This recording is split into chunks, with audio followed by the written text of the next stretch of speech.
But I had this horrible experience. I'm this like, kid, Christian kid, grew up in this like, super red, white, and blue, stay out of trouble family in the rural South. I get to Yale, and within 3 days, I'm calling my grandmother. I'm like, Big Mama, Big Mama. She said, baby, what's wrong? What's wrong, baby?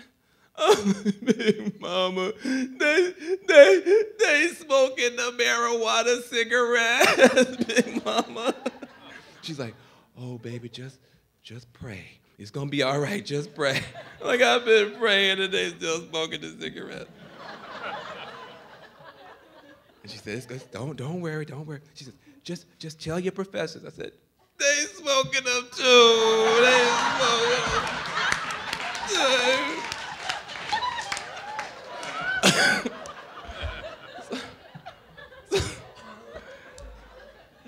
This is a terrible place they sent me. This is a true story. So I said, okay, I'm gonna go and work in the community where people probably have some sense. And, now, who's been in New Haven, Connecticut? Okay. How far from Yale's campus is the ghetto? We're like 3 blocks? Like 4 blocks? That's far, right.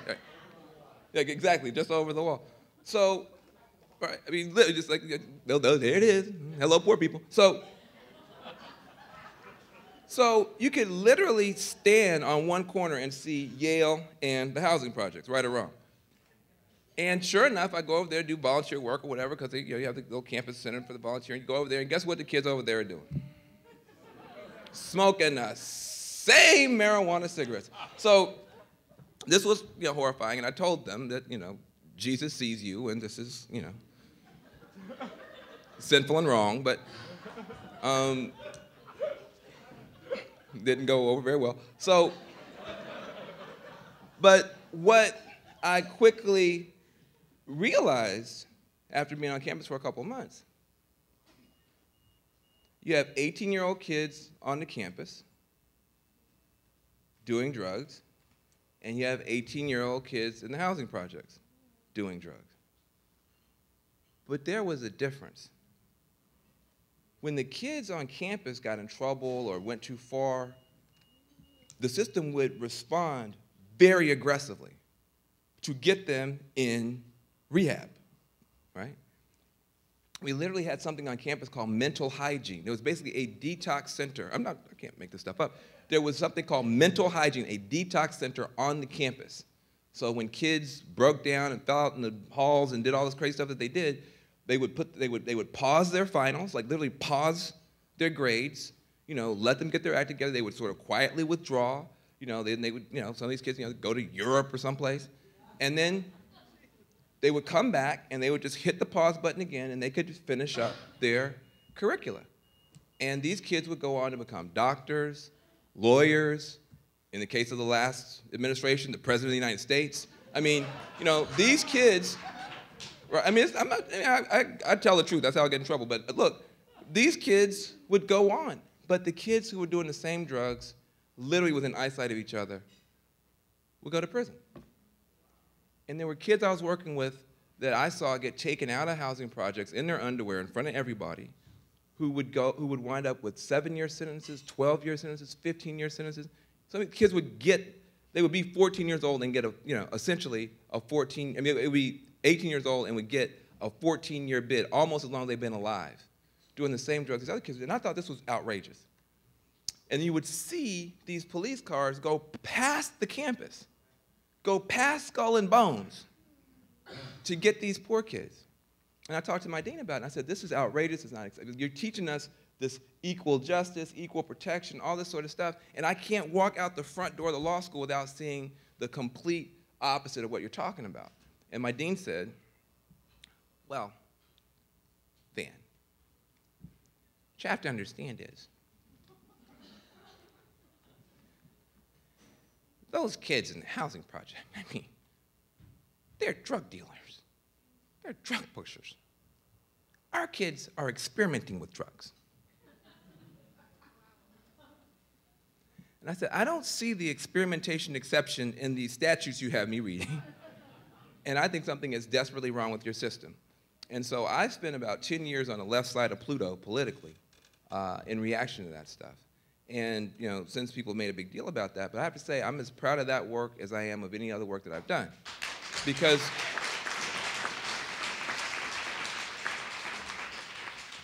you can only have your heart broken when you're really in love in the first place, you see. Nobody's walking around here crying about somebody who broke up with them that they didn't like, right? Right? If somebody's crying and boo-hooing, it's because they actually like the person. I was heartbroken and outraged because I actually believed the stuff my dad taught me growing up. And I thought somebody had sold me a bill of goods, and I was pissed off about it. And I wish more people would be pissed off about it, frankly, because it was out of that heartbreak that I got a chance to do some of the work that I'm most proud of.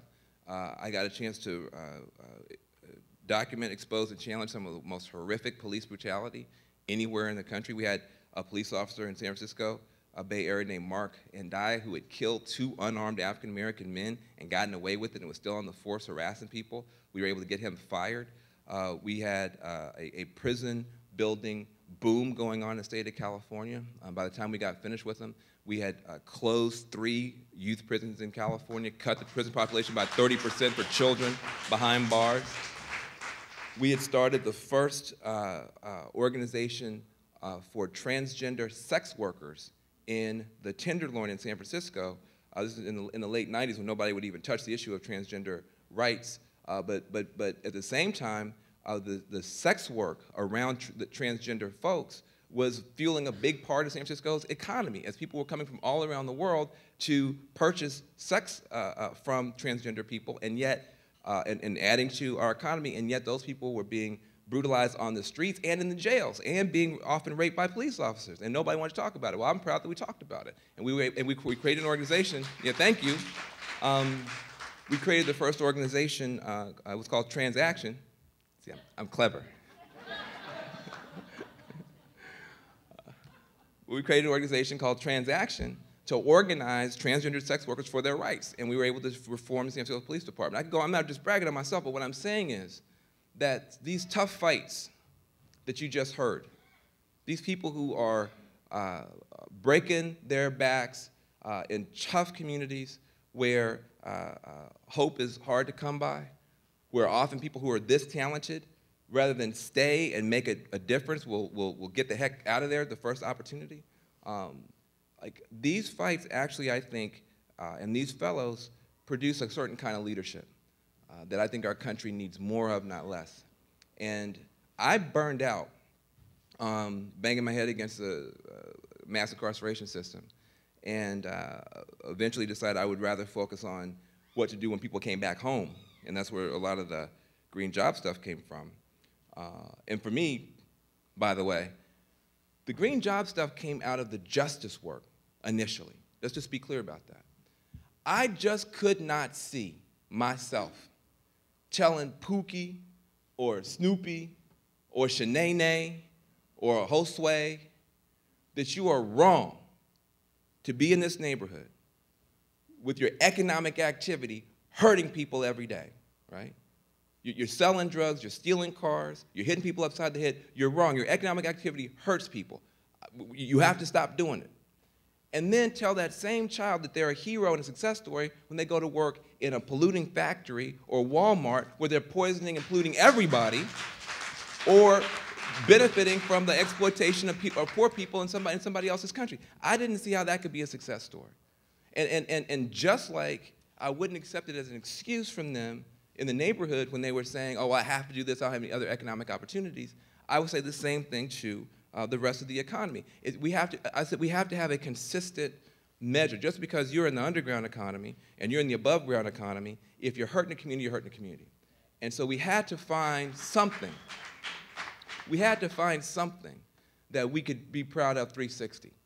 And that was this idea of green jobs, that we could fight pollution and poverty at the same time by taking some of these young folks off the street corners and training them to put up solar panels and audit homes, and that everything that is good for the environment is a job. Solar panels don't put themselves up. Wind turbines don't manufacture themselves. That there was a way to fight global warming and beat the global recession at the same time by putting people to work. And that vision is a vision that, for me, is as much about a civil rights agenda for the new century as anything else. The civil rights agenda should be equal protection and equal opportunity. In an ecological age, equal protection means no more Katrinas, no more poisoning children and polluting poor folks because they happen to not have enough money to get away from the incinerators and get away from the dunks. Equal protection, yes, but also equal opportunity.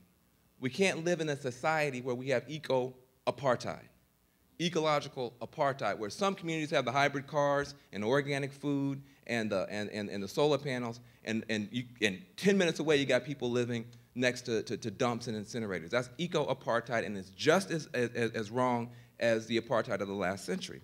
And so that was my passion. And then I got a phone call, just to deal with the elephant in the room. And wound up working in the White House for 6 months. Now I'm in this very strange position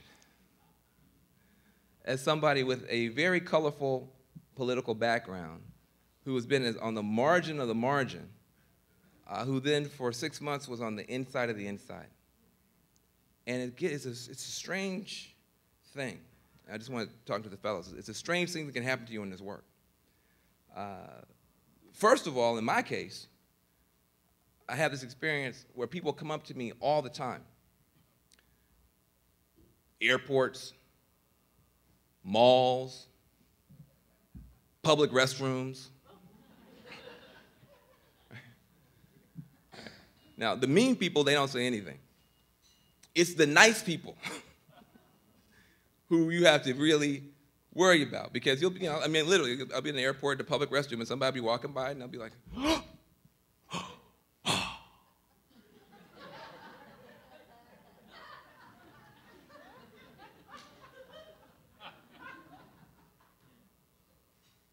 aren't you the green guy? I'm like, this is some post-racial America. I'm like,